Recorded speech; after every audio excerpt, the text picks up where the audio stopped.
Selamat pagi. Kali ini kita belajar tentang gizi dalam bahan pangan yang berkaitan dengan analisis kualitatif dan kuantitatif mineral dari bahan pangan tersebut. Mineral memegang peranan penting dalam pemeliharaan fungsi tubuh, baik itu tingkat sel, jaringan, organ maupun fungsi tubuh secara keseluruhan. Keseimbangan mineral di dalam tubuh diperlukan untuk proses pengaturan kerja dari enzim, kemudian memelihara keseimbangan asam dan basa, kemudian memelihara kepekaan otot dan saraf terhadap rangsangan. Nah, mineral itu adalah suatu unsur atau senyawa yang dalam keadaan normalnya memiliki unsur kristal dan terbentuk dari proses geologi. Nah, ilmu yang mempelajari tentang mineral itu disebut dengan mineralogi. Kemudian mineral ini dibagi menjadi dua golongan, yaitu berdasarkan kegunaannya dan berdasarkan jumlahnya. Yang pertama adalah golongan mineral berdasarkan kegunaannya dalam aktivitas hidup, yaitu golongan yang esensial dan golongan yang tidak esensial. Golongan mineral esensial ini biasanya dapat kita peroleh dari luar tubuh kita, sedangkan untuk golongan mineral non esensial itu dapat kita peroleh dari dalam tubuh kita. Kemudian golongan mineral yang kedua adalah menurut jumlah dalam aktivitas hidup, yaitu golongan mineral makro dan mineral mikro. Nah, untuk golongan mineral makro itu diperlukan dalam jumlah yang lebih besar, biasanya dari 100 mg per hari. Contohnya misalkan ada natrium, kalium, fosfor, magnesium, klor, dan belerang. Nah, mereka merupakan mineral yang jumlahnya relatif tinggi, lebih dari 0,05% dari berat badan di dalam jaringan tubuh kita. Yang kedua adalah golongan mikromineral, yaitu diperlukan dalam jumlah yang lebih kecil dari 100 mg per hari. Contohnya misalkan besi, yodium, tembaga, unsur perunat seperti mangan, kromium, kobal, molibdenum, dan selenium, serta tembaga. Nah, mineral mikro ini juga disebut sebagai unsur renik atau disebut dengan trace element. Terdapat kurang dari 0,05% dari berat badan di dalam jaringan tubuh. Golongan yang ketiga yaitu golongan trace element. Ini hampir sama dengan golongan mikromineral, cuma dia lebih mengandung jumlah yang sangat sedikit. Contohnya seperti yodium, mangan, kromium, selenium, molibdenin, boron, dan kobalt.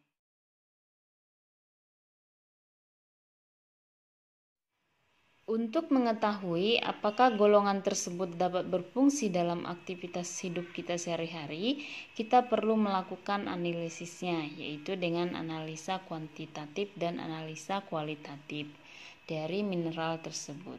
Analisis kualitatif dan kuantitatif dilakukan terhadap contohnya adalah kalium, kalsium, natrium, dan magnesium. Nah, untuk uji nyala digunakan untuk menentukan analisis kualitatif kalium, kalsium, dan natrium. Kemudian uji kristal kalium dengan asam prikat. Kemudian uji kristal kalsium dengan asam sulfat 1 normalitas. Kemudian uji kristal natrium dengan asam pikrat dan uji magnesium dengan regensia kuning titan. Nah, untuk analisis kuantitatif juga dilakukan menggunakan alat yang namanya spektrofotometri berdasarkan serapan atom dan kandungan mineral dari abu. Yang pertama adalah analisis kualitatif mineral. Contohnya adalah uji kalsium. Kalsium merupakan mineral yang paling banyak terdapat di dalam tubuh manusia, yaitu sekitar 1-2% dari berat badan orang dewasa. Dari jumlah berat badan orang dewasa, 99% itu berada di dalam jaringan tulang dan gigi, terutama dalam bentuk hidroksiapatit. Nah, jumlah yang dianjurkan per hari untuk kalsium ini adalah untuk bayi sekitar 300 sampai 400 mg, kemudian untuk anak-anak sebesar 500 mg, untuk anak remaja itu sekitar 600 sampai 700 mg, kemudian untuk orang dewasa sebesar 500 sampai 800 mg. Kalsium pada tubuh berperan pada proses merangsang penggumpalan darah, pembentukan tulang dan gigi, kemudian sebagai untuk kontraksi otot, dan yang terakhir adalah sebagai katalisator dari reaksi-reaksi biologi. Nah, untuk analisis kualitatif mineral uji kalsium ini dapat kita lihat di slide. Yang pertama adalah larutan sampel kita teteskan 1-2 tetes pada objek gelas, kemudian kita tetesi dengan larutan asam sulfat 1 normalitas dan etanol 96% akan terbentuk warna putih. Lalu kita amati di bawah mikroskop. Jika terdapat kalsium akan terlihat kristal berbentuk jarum. Kemudian analisis kualitatif mineral yang kedua adalah uji kalium. Kalium juga memegang peran penting dalam pemeliharaan elektrolit dan keseimbangan asam dan basa dalam tubuh. Selain itu, kalium ini juga merupakan salah satu mineral makro yang berperan dalam proses pengaturan keseimbangan cairan tubuh. Nah, sebanyak 95% kalium itu berada di dalam cairan intraseluler. Nah, untuk kebutuhan minimum akan kalium ditaksir sebanyak 2000 mg per harinya. Nah, untuk prosedur uji kalium ini dapat kita lihat di slide, di mana larutan zat diteteskan 1-2 tetes pada objek gelas, kemudian ditetesi dengan larutan asam pikrat, lalu kita biarkan kurang lebih 5 menit. Kemudian kita amati di bawah mikroskop. Jika terdapat kalium akan terlihat kristal berbentuk jarum yang besar. Lalu uji yang ketiga untuk kualitatif mineral ini adalah uji magnesium pada bahan pangan. Nah, magnesium ini juga tidak kalah dengan kalsium dengan kalium.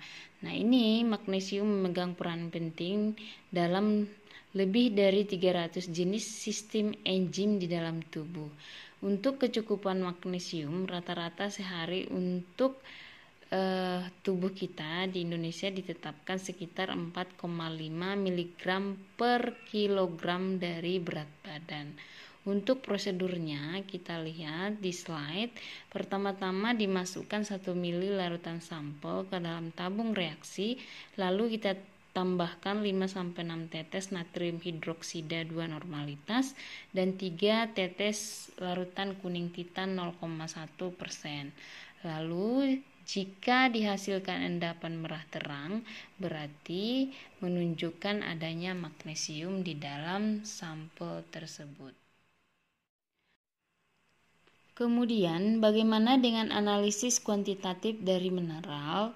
Untuk mengetahui kandungan mineral pada bahan pangan, dapat kita lakukan analisa mineral dengan spektroskopi serapan atom atau biasa disingkat dengan SSA, dan analisa kandungan mineral total. Dalam hal ini adalah kita uji total kadar abu menggunakan metode termogravimetri.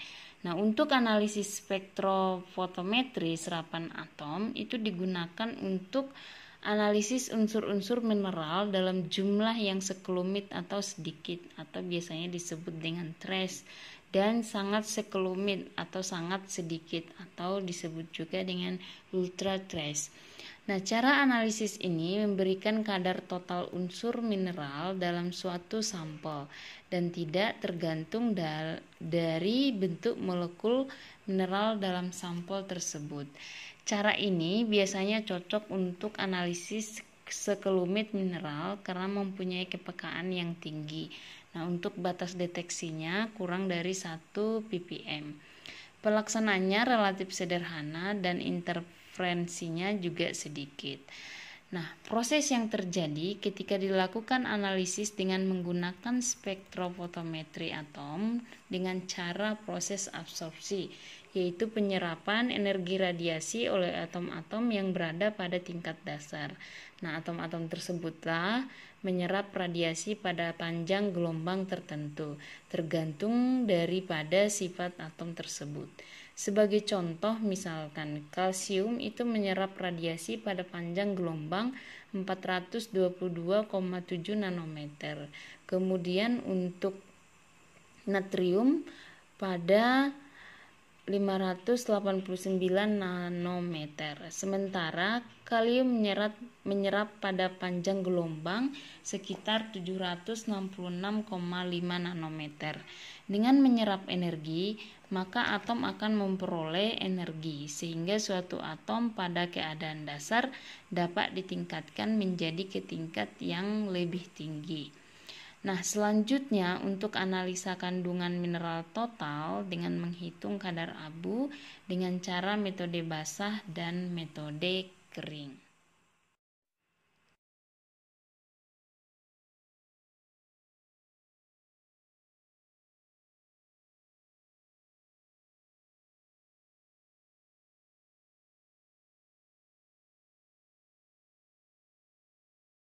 Yang pertama adalah metode SSA. Nah, di sini kita melakukan penetapan kadar kalsium. Yang pertama kita harus menyiapkan larutan sampel. Nah, sampel di sini yang kita pakai misalkan ada okra hijau atau okra merah. Nah, masing-masing sebanyak 2 mili dimasukkan ke dalam labu ukur dengan ukuran 100 ml dan diencerkan dengan aqua demineralisata hingga garis tanda. Lalu kita ukur absorbansinya dengan spektrofotometri serapan atom pada panjang gelombang 422,7 nanometer. Lalu nilai absorbansi yang diperoleh berada di dalam rentang nilai kurva kalibrasi dari larutan baku kalsium tersebut. Nah, konsentrasi kalsium dalam sampel itu ditentukan berdasarkan persamaan garis regresi dari kurva kalibrasi. Kemudian yang kedua adalah penetapan kadar kalium dengan metode yang sama, metode SSA tadi. Ya, larutan sampel okra hijau dan okra merah masing-masing sebanyak 1 ml dimasukkan ke dalam labu dengan ukuran 100 ml dan diencerkan dengan aqua demineralisata hingga garis tanda yang ditentukan. Lalu kita ukur absorbansinya dengan spektrofotometri ya atau spektrofotometri serapan atom pada panjang gelombang 766,5 nanometer. Lalu nilai absorbansi yang kita peroleh berada di dalam rentang nilai kurva kalibrasi larutan baku kalium. Konsentrasi kalium dalam sampel itu ditentukan berdasarkan persamaan garis regresi dari kurva kalibrasi yang sudah dibuat. Yang ketiga, penetapan kadar magnesium dengan metode yang sama SSA. Larutan sampel okra hijau dan okra merah sebanyak 0, ml dimasukkan ke dalam labu terukur 100 ml dan diencerkan dengan aqua demineralisata hingga garis tanda.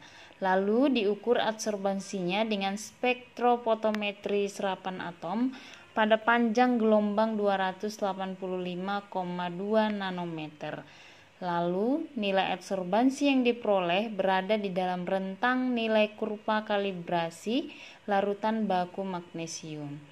Konsentrasi magnesium dalam sampel ditentukan berdasarkan persamaan garis regresi dari kurva kalibrasi.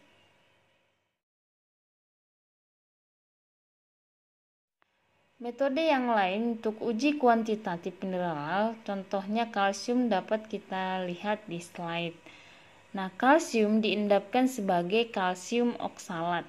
Kemudian endapan dilarutkan dalam H2SO4 yang sangat panas, ya, maksudnya encer panas, dan dilakukan proses titrasi dengan menggunakan KMnO4 dan kita gunakan indikator metil merah. Nah, jika hasil titrasi akhir ditandai dengan terbentuknya warna merah jambu, maka dapat dihitung jumlah kadar kalsium menggunakan perhitungan 1 ml KMnO4 setara dengan 0,0028 gram CaO. Selain dari metode spektro tadi, kita juga dapat melakukan uji kuantitatif dengan perhitungan kadar kalium, kalsium, natrium, dan magnesium dalam sampel dengan rumus yang bisa kalian lihat di slide. Kemudian analisis kuantitatif dengan kadar abu total dengan cara proses pengabuan kering. Seperti yang kita ketahui bahwa untuk uji analisa kuantitatif kadar abu itu bisa menggunakan metode basah dan metode kering. Nah, yang pertama adalah metode kering, di mana hal ini digunakan untuk penetapan kadar abu dalam bahan pangan atau makanan secara gravimetri sampai diperoleh bobot konstan. Artinya bobot yang diperoleh dari 2 kali penimbangan dengan selisih kurang lebih 0,5 mg per gram sampel. Nah, prinsip metode pengabuan kering ini adalah abu dalam bahan pangan ditetapkan dengan penimbangan sisa mineral hasil pembakaran bahan organik pada suhu sekitar 500 sampai dengan 600 derajat Celcius.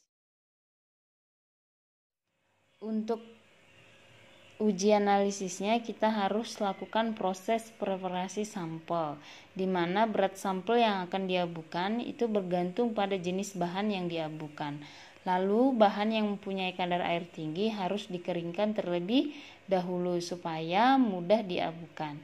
Jika bahan yang mengandung zat yang mudah menguap dan mengandung yang berlemak tinggi, dilakukan proses pengabuan pada suhu rendah sampai nanti asamnya hilang. Kemudian suhunya bisa dinaikkan. Dan apabila bahan yang diabukan membentuk buih, maka harus ditambahkan zat anti buih. Contohnya misalnya adalah minyak olive.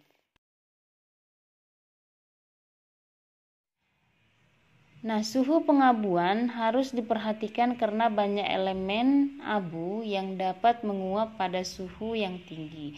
Contohnya ada kalium, natrium, sulfur, kalsium, dan lain sebagainya. Nah, suhu pengabuan untuk tiap atau jenis dari bahan pangan itu berbeda-beda, bergantung pada komponen yang ada di dalam bahan pangan tersebut. Hal ini dapat kita lihat di slide. Itu ada beberapa contoh dari bahan pangan di mana masing-masing bahan pangan menunjukkan jumlah kadar abu setelah dilakukan proses pengabuan. Maksudnya di sini jumlah kadar abunya berbeda-beda dari setiap jenis bahan pangan.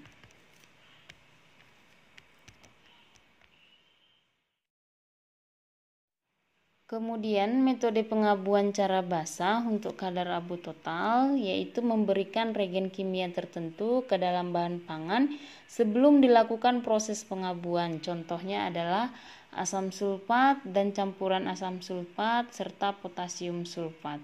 Nah, kelebihan dari metode ini adalah waktu lebih cepat dan suhu relatif rendah serta untuk menentukan mineral yang menguap pada suhu yang tinggi. Ini adalah rumus yang dipakai untuk menghitung kadar abu baik secara basah maupun secara kering. Biasanya persen kadar abu sama dengan berat abu dibagi dengan berat sampel dikali dengan 100. Jadi didapatkan nilai dari kadar abu. Demikian yang bisa saya sampaikan. Jangan lupa untuk jaga kesehatan, berdoa dan belajar di rumah selama COVID-19 ini. Di rumah bukan berarti diam, tetapi harus belajar.